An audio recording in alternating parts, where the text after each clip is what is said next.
we can go right ahead and go into our first segment, which is talking about Joel Embiid's return to the Sixers rotation after his long wait due to injury.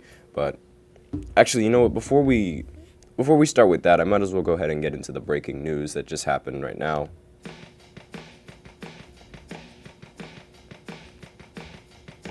Okay, so the breaking news is that Angel Reese has recently just declared for the WNBA draft. She just announced this literally like maybe 5 minutes ago, around that time. So her and Caitlin Clark, they've all declared for the WNBA draft. I'm very surprised that Caitlin declared for the WNBA draft, even with the deal around her and Ice Cube. If you guys remember, I discussed previously on the podcast that Caitlin Clark recently was offered $5 million to play in the Big Three, and it was offered by Ice Cube. So the fact that she chose the WNBA over playing in the Big Three is a little bit surprising given how much the pay difference is between WNBA athletes and the money that she was offered to play in the Big Three. So obviously, with Caitlin and Angel Reese and all those other players being able to generate revenue before even making into the WNBA, it doesn't really matter, I guess, how much she makes under her contract, and the same applies with Angel Reese. It doesn't necessarily matter what money they'll make under their contract because their name, image, and likeness is already very well known. So from the media coverage and all of her deals and all of her sponsorship deals, she's gonna end up getting the money that she deserves, more so than she's gonna get money from contracts, which is usually like endorsements are the bulk of where a lot of these athletes make their money. Not so much. Well, obviously, if you're a good player, it's going to be like you're going to make a lot more money off of your contract, especially in the men's side of sports. But I think with the revenue that Angel Reese and Caitlin are going to generate, the WNBA is going to end up making more money, and then the rest of the WNBA players will also end up making more money, and they'll end up getting much better opportunities and much more signings, and for a lot more money. And so I think this is a good move for for Reese, obviously, like, to continue playing basketball, and like, while her name is hot, to like keep that name, image, and likeness like going, so that way like it goes into the WNBA, and that way you get the advertisements, you get the sponsorships, and everything that comes with it. So good move all around. And she also got lucky that Caitlin also declared for the WNBA, because most people are going to want to see another rematch between Caitlin and Angel Reese, like how it is in LSU and Iowa and how they were the last 2 years. So, but with that out of the way, we can talk about Joel Embiid and his return to the Sixers. So the Sixers ended up winning last night against the Oklahoma City Thunder. Very important win for the Sixers to capitalize on Joel Embiid returning, and definitely not something that the Thunder wanted to happen, and that was losing this game. Now, they didn't have Shai Gilgeous-Alexander for this game, so that might be the bulk of the reason why the Thunder ended up losing, because they didn't have their best player. Even though, like, Chet Holmgren, he ended the game with 22 points and 7 rebounds, but obviously that wasn't enough to stop the Sixers with Joel Embiid. I honestly don't even know if that would be enough to stop the Sixers without Joel Embiid, because the amount of points that they scored with Embiid, it wasn't that much more than the amount of points they'd score without Embiid. But obviously, with this being Embiid's first game back, he has to get used to playing like live games again, and who knows how long that will take. But Joel Embiid ended the game with 24 points, 7 assists, 6 rebounds, and 3 steals. So overall, a really decent performance coming in from Embiid in his return. Obviously, we're really used to Joel Embiid dropping way more points than just 24, and he ended up taking 12 free throws as well. So half of Joel Embiid's points came from the line, and the other half came from scoring like straight from the field, but he shot 6 of 14 from the field. So if he didn't get to the line as nearly as often as he did, he would have been the cause and the reason why the Sixers ended up losing. But he did end up going to the line, and I really think that play style, it's going to be a problem going into the playoffs, constantly foul hunting, because the refs, especially now and recently, to where the refs have been are starting to get a lot more lenient on the foul calls and what they call a foul recently. Like, I saw a report that the amount of free throws, the average amount of free throws that teams shot in this previous month was the lowest in NBA history. And we always, a lot of people on Twitter were quick to joke about it, saying, it's because Joel Embiid isn't playing, it's because Joel Embiid isn't playing. And that sentiment, like, while it holds some fact that, yes, Joel Embiid isn't playing, that is like a very big deal for the NBA. The fact that they're secretly trying to cut down on the amount of foul calls that are called in the NBA. Because there are a lot of ridiculous calls that the officials make, and most of them do come from Joel Embiid.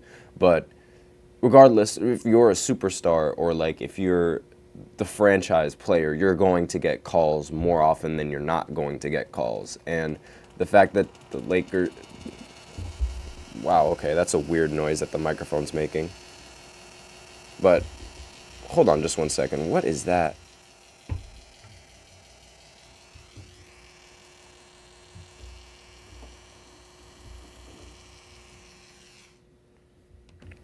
Okay, I have no idea what that was, but it finally stopped. But okay, maybe just don't do that again, microphone. My bad for those audio issues. I have no idea what that was or why it made that noise. But regardless, like, again, the Sixers, Joel Embiid's play style, it's very reliant on the free throw. And with these refs being a little more loose with these foul calls that they're calling, it might have been a really bad time for Joel Embiid to return, and it might not translate well going into the postseason. And even with like the postseason like in mind, it's like I don't understand why Joel Embiid, like, they needed to force a return now. Like, it just doesn't make any sense to me, because it's like the Sixers, they dropped all the way down from I didn't even think they were going to make the playoffs, like or make it deep in the playoffs to begin with, when Joel Embiid was having his MVP caliber season. And now they're expected to go into the playoffs as a lower seed and play tough games immediately.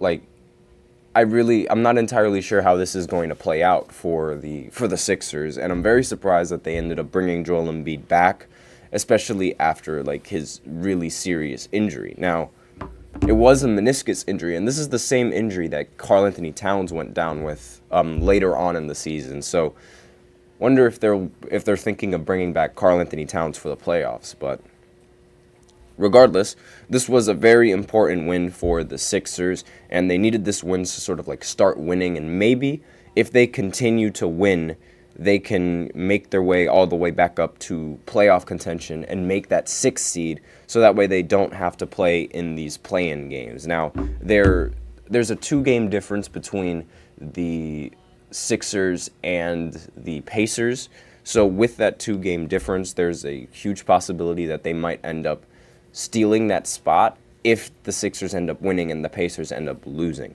But looking at the schedule for the Sixers, they play the Heat tomorrow, then they play Memphis, then they play San Antonio, then they play Detroit, then they play Orlando, and then they play the Nets.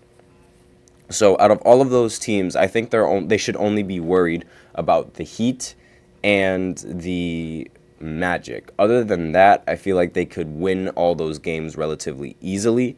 And as for the Pacers, their final games are going to be against Brooklyn tonight, against the Thunder, against the Heat, against the Raptors, then against the Cavs, and then after the Cavs, they play the Hawks.